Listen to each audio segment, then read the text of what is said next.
today on Rappler. So, nakita natin sa maunat na lumabas nitong mga nakaraang linggo, kailangan pa na mas malaking pagbabago upang labanan ang mga talagang porsigidong abusuin ang sistema. Panahon na po upang i-abolish ang PDAF. President Aquino says an overhauled pork barrel system will replace the Priority Development Assistance Fund.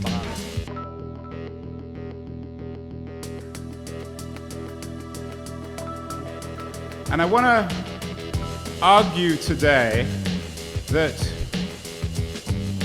the first 25 years of the web experience has, for the most part, been a failure. That's why I'm going to call my new book Epic Fail. It's failed in most respects. Internet entrepreneur Andrew Keene says the internet has been an epic failure 25 years after its invention.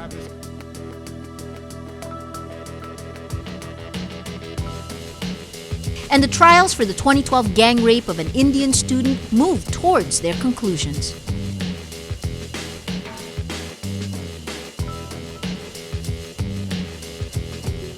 Hello, I'm Maria Ressa. We come to you live from the New World Makati Hotel. Welcome to Rappler, your social news network. Backtracking, President Benigno Aquino now says it is time to abolish the Priority Development Assistance Fund, or PDAF. But what he proposes is an overhauled pork barrel system supposedly designed to be more transparent to replace the PDAF. Unat na lumabas nitong mga nakaraang linggo, kailangan pa na mas malaking pagbabago upang labanan ang mga talagang porsigidong abusuin ang sistema. Panahon na po upang i-abolish ang PDAF. Ngayon, bubuo tayo ng bagong mekanismo upang matugunan ang pangangailangan ng inyong mga mamamayan at sektor sa paraang tapat, gamit ang tama at makatwirang proseso at ng may sapat na makalasag laban sa pang-aabuso at katiwalian. Katuwang ni Senate President This announcement comes after media reports on the alleged systematic siphoning of lawmakers' funds and a state audit report showing at least 192 lawmakers misused 6.1 billion pesos of pork barrel. Days ago, the president stood firm on keeping the pork, saying not all lawmakers misuse their funds. The announcement comes 3 days before the anti-pork barrel rallies planned by various sectors in Metro Manila and key cities across the country. Aquino makes the announcement with Senate President Franklin Drilon and House Speaker Feliciano Belmonte Jr. Both earlier dismissed calls for a congressional probe into the scam. The president also orders the creation of an Interagency Anti-Graft Coordinating Council, IAAGCC, which will investigate alleged misuse of pork. Aquino says the pork barrel system will go through a major overhaul, which he says will prevent public funds from going toward questionable transactions. A limited menu will be allowed government funding, and project details will be required before funds are released. House Speaker Sonny Belmonte says non-government organizations will no longer receive pork barrel from lawmakers. Belmonte says this is the meat of the president's announcement that the pork barrel system will be overhauled. Belmonte says some lawmakers may resist the move, but he adds it's not, quote, unreasonable. Each year, each senator gets 200 million pesos of pork, while representatives get 70 million pesos each. Lawmakers are free to allocate those funds to priority projects, but in recent years, some NGOs get portions of the pork for ghost projects. Aquino also abolishes the government-owned ZNAC Rubber Estate Corporation and National Agribusiness Corporation, which were found to have funneled funds to questionable NGOs. What will happen? Congress will have to break down what every lawmaker intends to do with the PDAF. It's been 3 years since 8 Hong Kong tourists died in Manila in a bungled hostage rescue attempt. The brother of a slain tour guide says the Philippine government is not doing enough for the victims. Bea Cupin reports. No, I didn't apologize. But the reports po, they quote you as Yeah, no, I said I can't apologize for anybody. And all I can say is that I'm sorry for the unfortunate incident. In typical Arab speak, the mayor of Manila says he is not apologizing, even if he is. 3 years after hostage-taking incident in the Philippine capital, he claims things are different in the city. And now that I'm the incumbent mayor, I can assure all the tourists, especially the Hong Kong tourists, that they'll be very safe here. On August 23, 2010, 8 Hong Kong nationals died at the Quirino Grandstand after after disgruntled Manila Police Officer Senior Inspector Rolando Mendoza held 25 people hostage. 21 of the 25 were tourists from Hong Kong. The victims and their families demand a formal apology from the Philippines. President Aquino says and maintains a formal apology is not needed.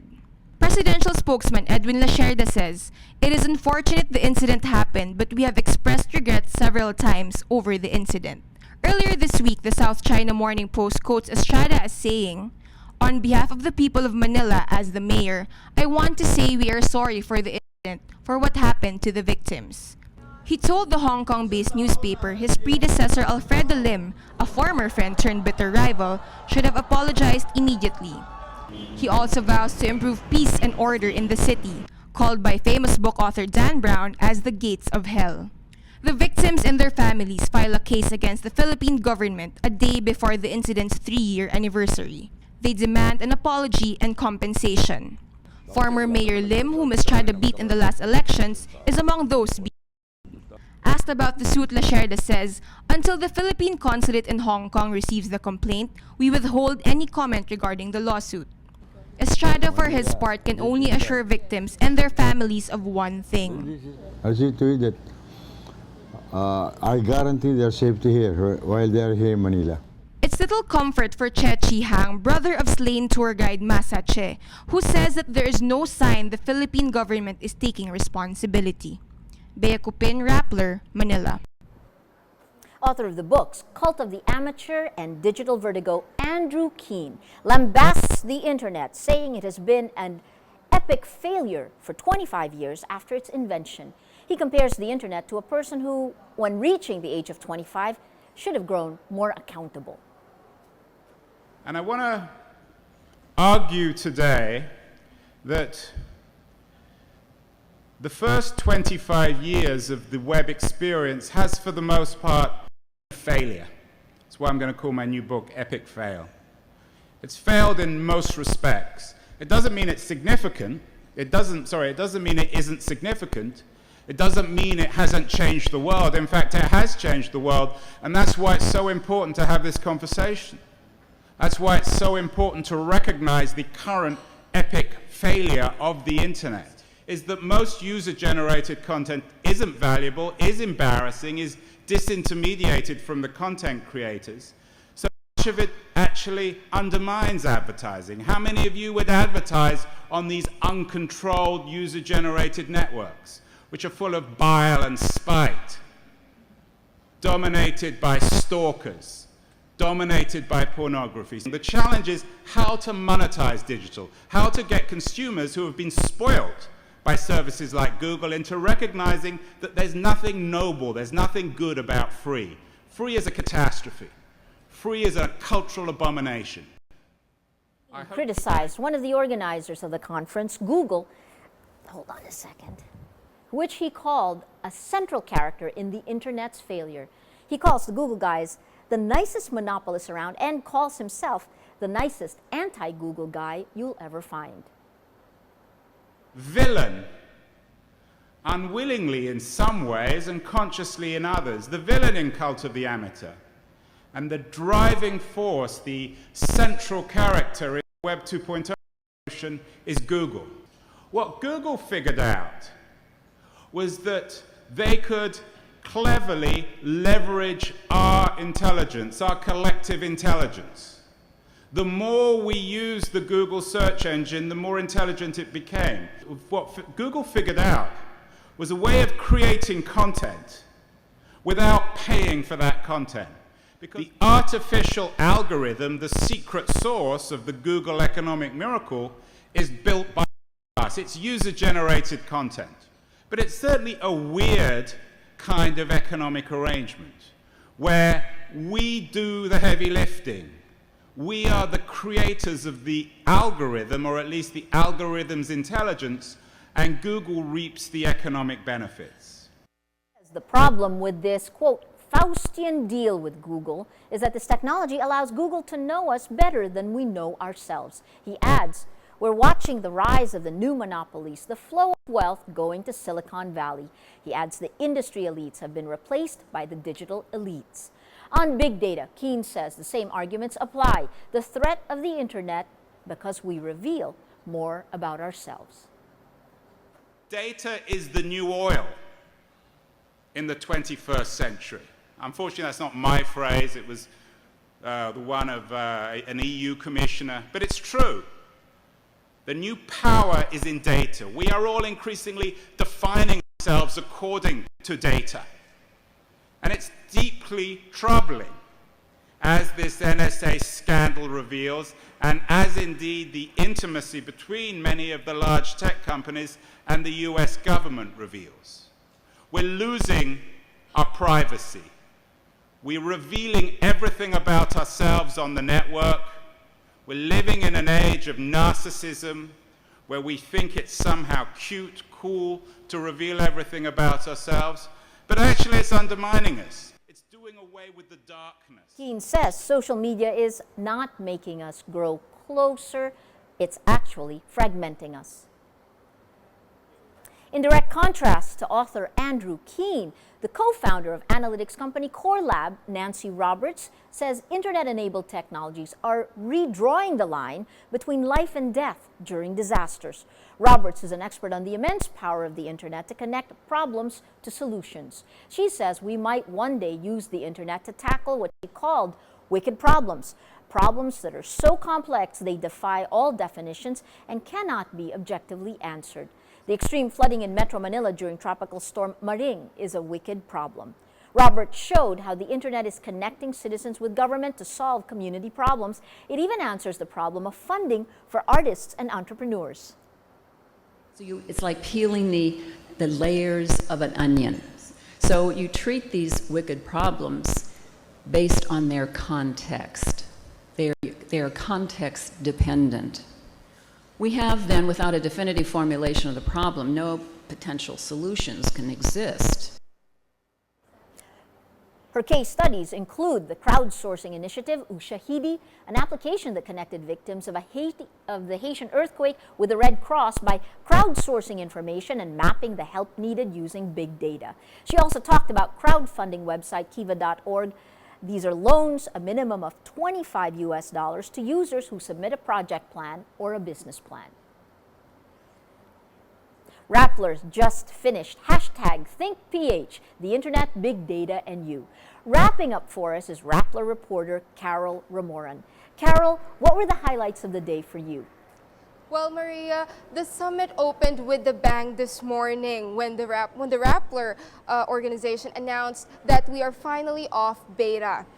The summit, organized by Rappler, Google, and Plus Social Good, lasted the whole day and had an packed lineup of speakers from anti-Google author Andrew Keene and Nancy Roberts. We had about 300 people in the audience, a diverse mix of bloggers, journalists, marketing people, politicians, and even lawmakers. They were all treated to a sneak peek on a study commissioned by Baker and McKenzie, discussing the risks of engaging social media with companies, followed by online strategists who presented the ways on how companies can make it work for them as well as for individuals. And though it may be a few years away, Rappler already started the discussion on the 2016 national elections. A series of presentations by Google country head Narciso Reyes and Rappler's very own Maria Ressa and Gemma Mendoza tackled the pulse of the people during election period, big data and how it can transform our society, and open source election audit if it can actually help us attain a more transparent election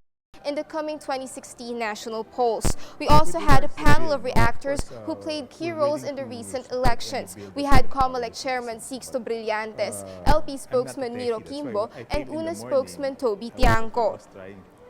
Brillantes even gave us a preview on what to expect in the upcoming preparations for the 2016 elections. Brillantes told us that he will be urging the COMELEC commissioners to discuss whether they should replace the PICOS machines with a similar machine by the end of this year. The event ended with a challenge to the public to change the country and make a better society, and with Rappler managing editor Glenn De Gloria saying that Rappler is up to the challenge. Maria? Carol, it's called #ThinkPH. Yeah. What was your favorite idea of the day? Well, my favorite idea would have to be Nancy it would have to come from Nancy Roberts' lecture, where she told us that the internet can actually be used to promote good in other countries, like discussed crisis mapping and when it was used during the earthquake in Haiti, and how the internet helped in finding people and helping them out during that crisis. Fantastic. Thank you. Carol Ramoran, out in Makati. State Weather Bureau, PAGASA, says a new low pressure area, or LPA, enters the Philippine area of responsibility and is moving closer to Mindanao. The new LPA is spotted 640 kilometers east of Hinatuan, Surigao del Sur. It's expected to bring cloudy skies with moderate to occasionally heavy rain over the eastern sections of Mindanao. The new LPA follows Tropical Storm Maring, international name Trami, which enhanced the southwest monsoon and brought heavy rains across Luzon this week. The trials of 5 suspects for the gang rape of an Indian student in December 2012 moves towards their conclusions Thursday.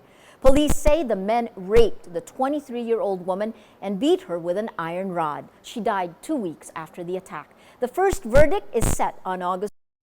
Her death sparked massive protests and public outrage, pushing Parliament to pass a law toughening sentences for rapists. Let's now look at Rappler's Wrap for today, a list of the 10 most important events around the world you shouldn't miss. At number 7, the U.S. soldier convicted for leaking secret government documents wants to be known by a different name, as a woman. On Thursday, Bradley Manning announces a plan to begin hormone therapy. In a statement, Manning writes, quote, "I transition into this next phase of my life. I want everyone to know the real me. I am Chelsea Manning." On Wednesday, Manning is sentenced to 35 years in prison for leaking thousands of classified documents. During the trial, lawyers showed a photo of Manning wearing lipstick and a blonde wig. They say this showed the stress the 25-year-old soldier felt. At number 8, Egypt's state prosecutor clears ousted leader Hosni Mubarak for conditional release from prison while he stands trial.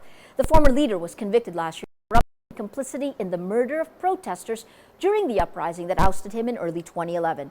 He will be placed under house arrest after leaving prison. And at number 10, for the first time since 2011, Yahoo beats Google as the most visited website in the United States in July. Internet analytics company ComScore reports the search engine underdog bests its longtime competitor, getting 196.6 million visitors to Google's 192.3 million. Yahoo's win is notable for CEO Marissa Mayer, who took over the reins of the company in July last year. For the full top 10, visit Rappler.com's The Wrap. 1 year and 8 months after going online, Rappler officially leaves beta. Rappler Managing Editor Glenda Gloria makes the announcement at the #ThinkPH Big Data Summit Friday. This marks our website's official launch. In her opening remarks, Gloria acknowledges the power of social media's growth and how Rappler provides context and readers. With Rappler now out of beta, the site is getting some upgrades. The website is now completely mobile responsive, in addition to the Rappler app available on iOS and Android.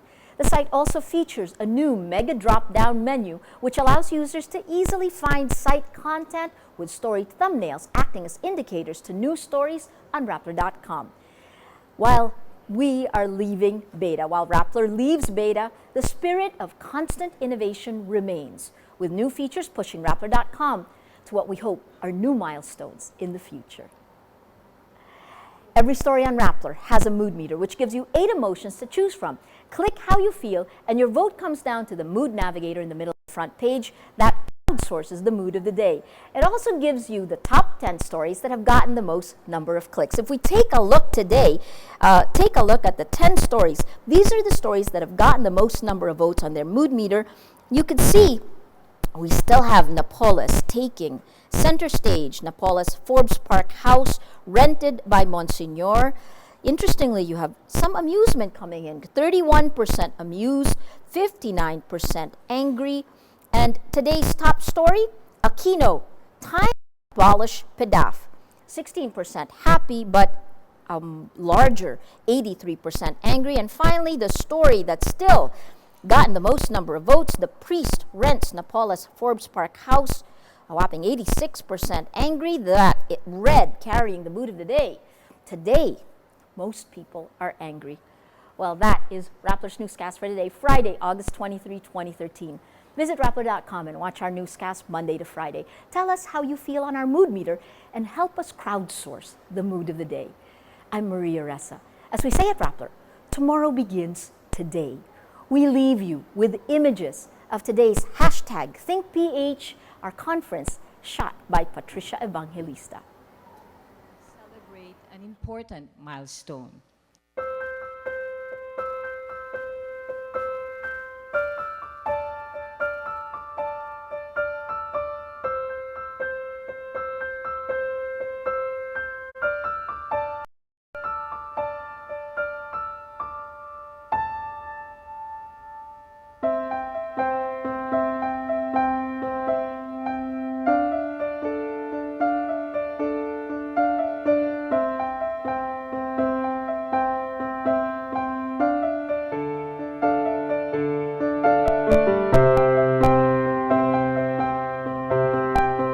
Beta is the term used to signify that a site or a service is in an experimental form.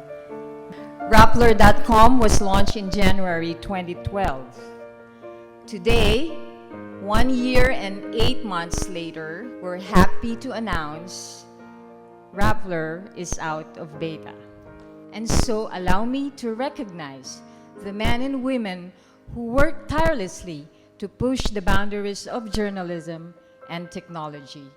Rappler team, please stand up and be recognized.